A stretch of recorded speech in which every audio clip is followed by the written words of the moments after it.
Ma mère a pris 9 ans pour prier pour moi. Parce que je me rappelle en 2009, lorsque j'étais encore musulman, et en ce moment-là, même si on me disait que j'allais me convertir, je dirais 9 ans après, je n'allais pas croire. Mais lorsque je parlais, j'ai dit, mais est-ce que c'est moi qui parlais en ce moment? Parce que tout ce que je parlais en ce moment, je me pose la question aujourd'hui, mais qui parlait à ma place? Qu'est-ce qui me poussait? Est-ce que c'est moi je parlais en réalité? Et je me rends compte que non, en réalité, ce n'est pas moi qui parlais. Il y a un esprit qui me poussait à régner Jésus. Il y a un esprit qui me poussait à dire non, Jésus n'est pas Dieu, il n'est pas le sauveur de l'humanité. Mais pourquoi aujourd'hui je suis convaincu? Pourquoi aujourd'hui je suis tellement convaincu, tellement conscient que Jésus est Dieu et qu'il est vrai? Pourquoi? Mais parce qu'en réalité, de la manière, c'est-à-dire que celui qui parlait à moi n'était pas l'esprit de Dieu. C'était, je dirais, l'esprit du monde. Parce que la Bible dit que celui qui confesse que Jésus est Dieu, est venu en chair dans ce monde, il est fils de Dieu. Amen. Et donc réellement, j'ai régné Jésus en 2009. J'ai même fait des débats injustes. Et donc, je ne l'ai pas confessé. Mais ma mère a prié pour moi. Elle a demeuré dans la prière. Elle était dans la prière, elle était dans l'intercession. Parce qu'il faut dire que, comme je l'ai dit, elle et moi, on avait lancé un défi. Et quel était ce défi?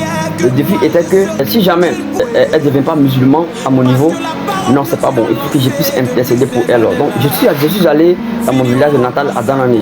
Et j'ai commencé à prier pour ma mère. J'ai commencé à prier pour ma mère. J'ai dit, Seigneur, je veux que ma mère soit sauvée, qu'elle soit sauvée de cette religion d'idolâtrie. Lorsqu'on dit que Issa, que tu as envoyé, est Dieu. Je dis, Seigneur, il faut que ma mère soit convertie.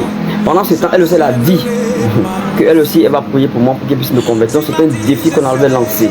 Je vous dis, depuis 2009. Et dans le défi, elle aussi, elle continue à prier pour moi. Mais moi également, j'ai prié pour elle. Pourquoi? Parce que pour moi, selon l'islam, lorsqu'une personne meurt sans Allah, il y a cette histoire que les musulmans, déjà, vous allez voir, 100% des musulmans, ils parlent beaucoup de cela, l'histoire de tombeau. Et de lorsque tu vas mourir et que vraiment on va t'enterrer dans le tombeau, il y a quelque chose qui va arriver. C'est que ton âme va revenir à la vie dans le tombeau. Et il y a un ange de la mort, un ange de Satan qui viendra te poser des questions. À savoir, est-ce que tu es dans le camp de Allah? Et quand tu n'es pas dans le camp de Allah, il prend le marteau, il te châtie plus de, je dirais, 7 fois. Et donc, vu cette réalité, quand j'ai rencontré à la mosquée, j'avais peur. J'avais peur. Vous savez, il y a ce qu'on dit. Il y a ce qu'on dit à la mosquée, qui est, je dirais, et puis il y a ce qui est vrai et qui est la réalité. Mais moi, je pensais que c'était la vérité. À la vue de ça, donc, j'ai dit non, Seigneur, ne permets pas que non, ma mère puisse vraiment mourir sans te connaître. J'ai commencé à intercéder, j'ai commencé à prier pour elle, j'ai commencé à prier étant musulman. J'ai prié pour ma mère. Mais pendant ce temps, ma mère était en intercession. Elle était en prière, elle a commencé à prier. Elle a commencé à élever la voix, elle a commencé à prier jusqu'à ce que je tombe malade gravement. J'ai dit gravement, et c'est là que ma mère, moi maintenant qui priais pour sa confession, j'ai commencé à l'appeler maintenant. Elle dit, il faut que tu pries pour moi, pour que ton Jésus, parce que quand tu pries pour moi, je dors bien. Donc j'ai commencé à l'appeler. Et puis effectivement, quand elle prie pour moi, ça allait. À un moment donné, on me poursuivait dans le sommeil où vraiment je voyais quasiment l'ange de la montre, je voyais vraiment la mort me poursuivre. Parce qu'on dit non, lorsque tu es musulman, lorsque tu veux rendre l'âme sommeil, il faut dire seulement la shaïda. Shadan la ilaha illallah, Muhammad Rasulullah. Donc là, ton âme sera sauvée. Mais à quel moment, moi j'aurais l'occasion de ça? Pendant qu'on me poussait dans le sommeil. Et j'appelais ma mère avant de dormir, s'il te plaît, prie pour ton Jésus pour qu'il puisse avoir sommeil paisible. Là, j'étais encore très malade. Vous voyez? Et là, bon, en ce moment, j'ai arrêté la prière. La prière maintenant, intercession avec elle, puisque moi maintenant je me focalisais maintenant sur ma santé, la guérison. Comment obtenir la guérison? C'était déjà mon souci maintenant. Mais pendant ce temps, la maman priait pour moi. Je dirais pendant 9 ans d'intercession. Seigneur, mon fils à vous. Seigneur, mon fils à vous. Seigneur, mon fils à vous. Seigneur, mon fils à vous. Au fait, elle ne tenait pas compte de tout ce que je lui ai dit. Elle ne tenait pas compte de tout ce que je lui avais déjà rencontré, du nom, Jésus n'est pas Dieu, Issa c'est un prophète, tout ça. Elle a commencé à prier, à intercéder. Pourquoi? Parce qu'elle croyait effectivement que son Jésus est Seigneur et il est Dieu, il est véritable Dieu. Et pendant ce moment de prière, je vous dis la vérité, lorsque je l'appelais pour lui pour prier pour moi, ça avait des résultats positifs dans ma vie. Et moi, je sentais ça. Et à chaque fois maintenant, j'ai commencé maintenant à l'appeler maintenant systématiquement. Vraiment, quand tu pries là, vraiment, il y a résultat. Et elle, maintenant, ça va donner la force. Bon, jusqu'à ce que un moment arrive. Mais toujours étant musulman, j'ai parti à la mosquée toujours.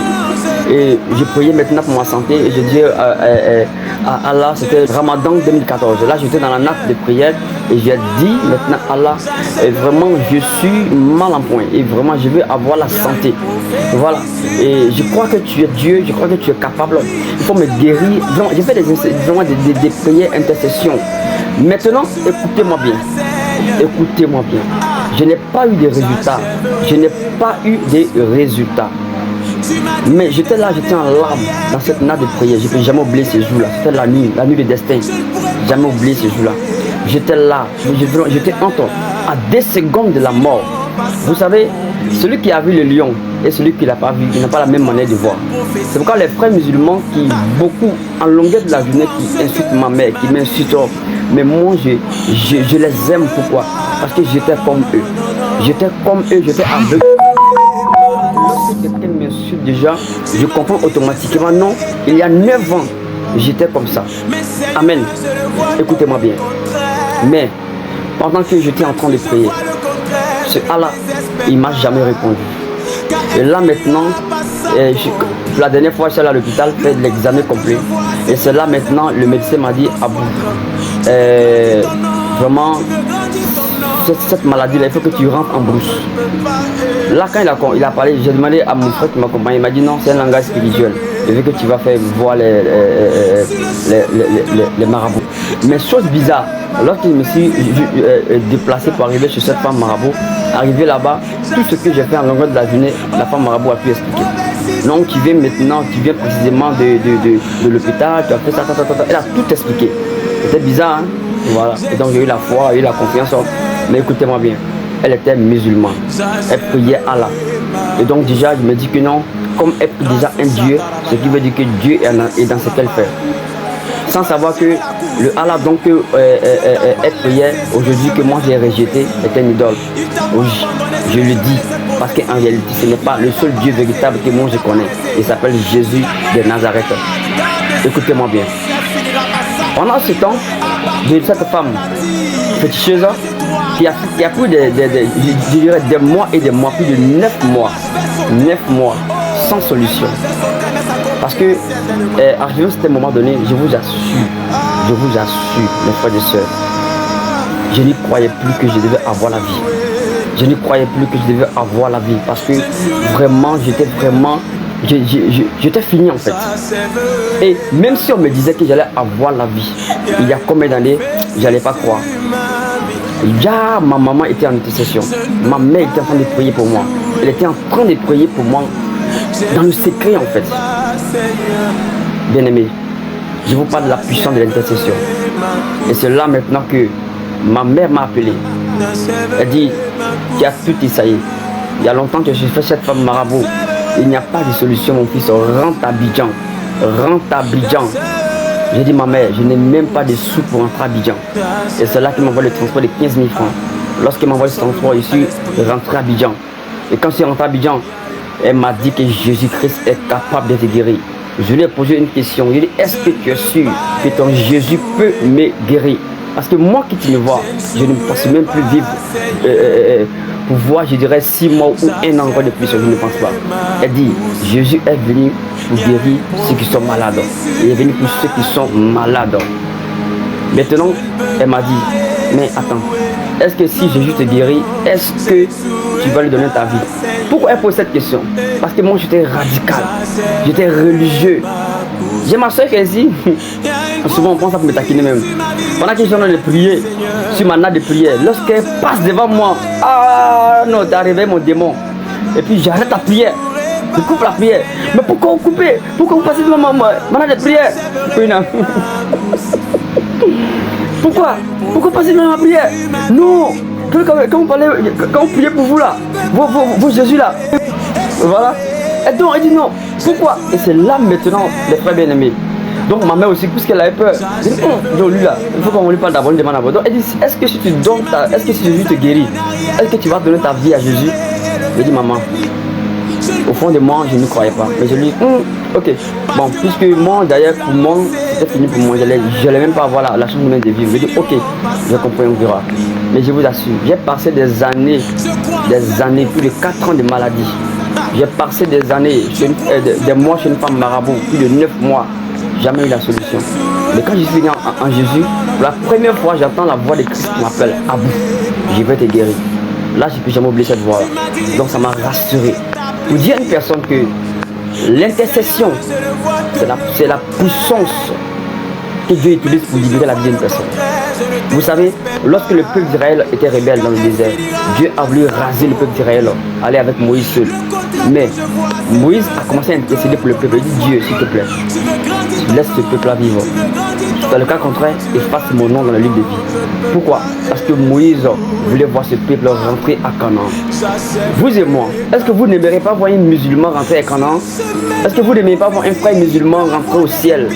Est-ce que vous n'aimeriez pas voir un frère musulman rentrer dans le ciel, de voir le trône de gloire, voir Jésus? Est-ce que vous n'aimeriez pas voir ça un jour?